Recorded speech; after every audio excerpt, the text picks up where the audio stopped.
हरि ओम श्री गणेशाय नमः।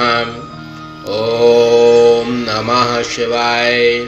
51 अध्याय। काम को जीवित करने के निमित्त रति की प्रार्थना एवं शिव द्वारा काम को जीवन प्रदान। ब्रह्मा जी बोले, उस समय अपने अनुकूल समय जानकर प्रसन्नता से पूर्ण रति भक्त वत्सल दीनानाथ शंकर से बोली। रति बोली, हे सदाशिव, पार्वती ने आपको पति रूप से प्राप्त कर अत्यंत दुर्लभ सौभाग्य प्राप्त किया, किंतु आपने मेरे प्राणनाथ को व्यर्थ में भस्म क्यों कर दिया। मेरे पति ही मेरे जीवन के सहायक थे। आप परमात्मा में काम का व्यापार करना चाहते थे, अतः आप सामान्य रूप से वियोग के हेतुभूत इस संताप को दूर कीजिए। हे महेश्वर, आपके इस विवाहोत्सव में सभी लोग प्रसन्न हैं, केवल अकेली मैं ही पति के बिना दुखी हूँ। हे शंकर, अब आप मुझे प्रसन्न होकर पति प्रदान कर सनाथ कीजिए। हे परमात्मा, हे प्रभु, आपने जो वचन दिया था उसे सत्य कीजिए। इस चराचर त्रिलोकी में आपके बिना कौन मेरा दुख नाश करने में समर्थ है। ऐसा जानकर आप मेरे ऊपर करुणा कीजिए। सभी को आनंदित करने वाले आपके इस विवाहोत्सव में सभी प्रसन्न हैं, अतः हे कृपा सागर, हे नाथ, मेरा पति प्रदान कर मुझे भी आनंद प्रदान कीजिए। मेरे पति के जीवन प्राप्त होने पर ही प्राण प्रिया पार्वती के साथ आपका विहार पूर्ण होगा, इसमें संदेह नहीं। आप परमेश्वर हैं, अतः सब कुछ करने में समर्थ हैं। हे सर्वेश, बहुत क्या कहें, मेरे पति को जीवित कर दीजिए। ब्रह्मा जी बोले, यह कहकर उसने अपने कांठ में बंधी हुई काम की भस्म सदाशिव के आगे रखकर हा नाथ कहकर रोने लगी। रति के रोदन को सुनकर वहां उपस्थित सरस्वती आदि सभी देव स्त्रियां रोने लगीं और दीन होकर कहने लगीं। देव स्त्रियां कहने लगीं, हे प्रभु, आप भक्त वत्सल दीन बंधु एवं दया के निधान हैं, आपको बारंबार नमस्कार है। काम को जीवन दान देकर रति को प्रसन्न कीजिए। ब्रह्मा जी बोले, देव स्त्रियों के वचन सुनकर महेश्वर प्रसन्न हो गए। पुनः करुणा सागर प्रभु ने शीघ्र ही कृपा की दृष्टि की। सभी की अमृतमयी दृष्टि के पड़ते ही उस भस्म से वैसे ही रूप वेश चिन्ह धारण किए हुए अद्भुत एवं महासुंदर मूर्तिमान कामदेव निकल कर खड़ा हो गया। उसी रूप, उसी आकार, उसी प्रकार के हास्य युक्त एवं धनुष बाण हाथ में लिए कामदेव को देखकर रति ने अपने पति तथा महेश्वर को प्रणाम किया। अपने प्राणनाथ पति को देखकर वह कृतार्थ हो गई और हाथ जोड़े कामदेव के साथ भगवान शंकर की स्तुति करने लगी। स्त्री सहित काम की स्तुति सुनकर भगवान शंकर अत्यंत प्रसन्न हो उठे। करुणा से आर्द्र होकर उन दोनों से कहने लगे। शंकर जी बोले, हे काम, स्त्री सहित तुम्हारी स्तुति से मैं अत्यंत प्रसन्न हूँ। हे स्वयंभू, अब तुम अभीष्ट वर मांगो, मैंने शीघ्र ही तुम्हारा मनोरथ पूर्ण करना चाहता हूँ। ब्रह्मा जी बोले, शिव जी का ऐसा वचन सुनकर कामदेव अत्यंत प्रसन्न हो गया और नम्रता से हाथ जोड़ गदगद पानी से कहने लगा। काम बोला, हे देव देव, हे महादेव, हे करुणा सागर, हे प्रभु, हे सर्वेश, यदि आप प्रसन्न हैं तो मुझे आनंद प्रदान कीजिए। हे प्रभु, मैंने पूर्व काल में जो अपराध किया है उसे क्षमा करो।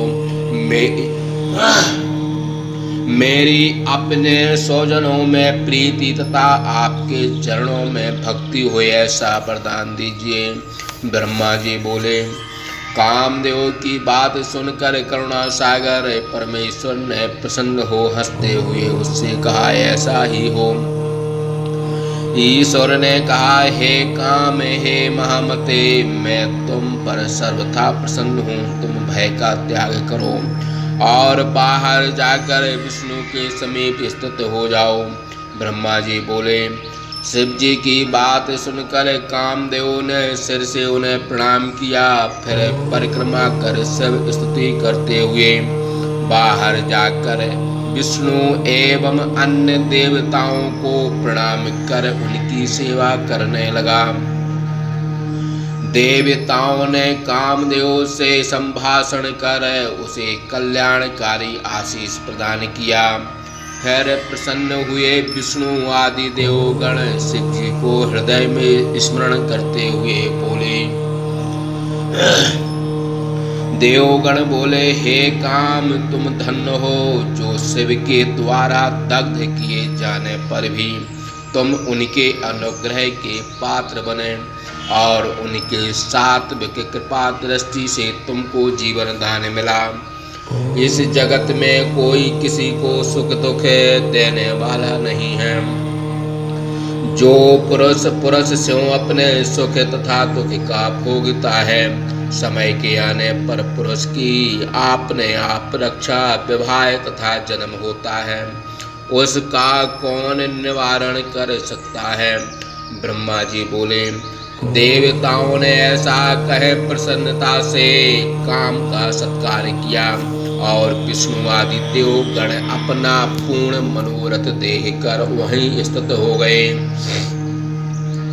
कामदेव ने भी शिव की आज्ञा से वहीं निवास किया।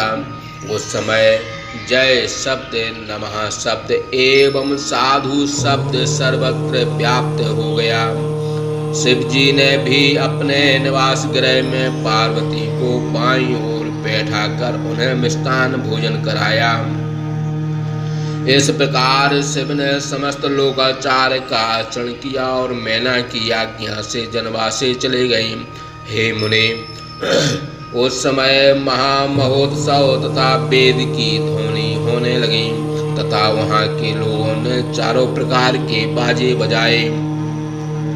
शिव जी ने भी अपने स्थान पर आकर मुनियों को, मुझे ब्रह्मा को तथा विष्णु को प्रणाम किया। यद्यपि सभी देवता लोग उनको प्रणाम करते हैं, तथापि शिव जी ने लोकाचार प्रदर्शन हेतु ऐसा किया। उस समय जय शब्द और नमः शब्द का उच्चारण होने लगा और सभी प्रकार के विघ्नों को दूर करने वाली सुंदर वेद ध्वनि होने लगी। विष्णु, मैं, इंद्र, सभी देवगण, ऋषि, सिद्ध तथा गंधर्वादि उपदेवगण एवं नागगण पृथक पृथक शिव जी की स्तुति करने लगे। देवगण बोले, हे शंकर, हे सर्वाधार, हे महेश्वर, आपकी जय हो। हे महादेव, हे विश्व पालन करता प्रभु, आपकी जय हो। हे कालीपते, हे स्वामिन, हे आनंद प्रवर्धक, आपकी जय हो। हे त्र्यंबक, आपकी जय हो। हे सर्वेश, हे मायापते, हे विभो, हे रुद्र, आपकी जय हो। हे निर्गुण, हे निष्काम, हे कारणातीत, हे सर्वंग, आपकी जय हो। हे लीला बिहारी, हे अखिलधार, हे सगुण परमेश्वर, आपको नमस्कार है। आप अपने भक्तों की कामना को प्रदान करने वाले हे ईश, हे करुणाकर, आपकी जय हो। आनंद सत्य स्वरूप आपकी जय हो। माया से सगुण रूप धारण करने वाले आपकी जय हो।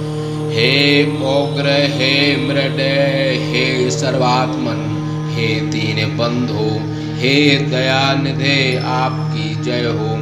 हे आविकार, हे माहेश, हे वाड मनोतीत विग्रह, आपकी जय हो। ब्रह्मा जी बोले, हे नारद, इस प्रकार प्रजापति महेश्वर प्रभु की स्तुति कर विष्णु आदि देवगण परम प्रीति से शिव जी की सेवा करने लगे।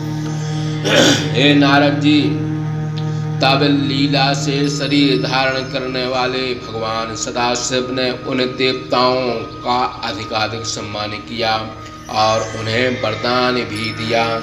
हे तात, फिर विष्णु आदि समस्त देवगण महेश्वर की आज्ञा से सुखी एवं प्रसन्न होकर सादर अपने अपने निवास स्थान को चले गए। इस प्रकार शिवदत्ती भाषा टीका सदस महापुराण के अंतर्गत रुद्र संहिता के तृतीय पार्वती खंड में काम संजीवन वर्णन नामक 91वां अध्याय समाप्त। बोलिए शंकर भगवान की जय।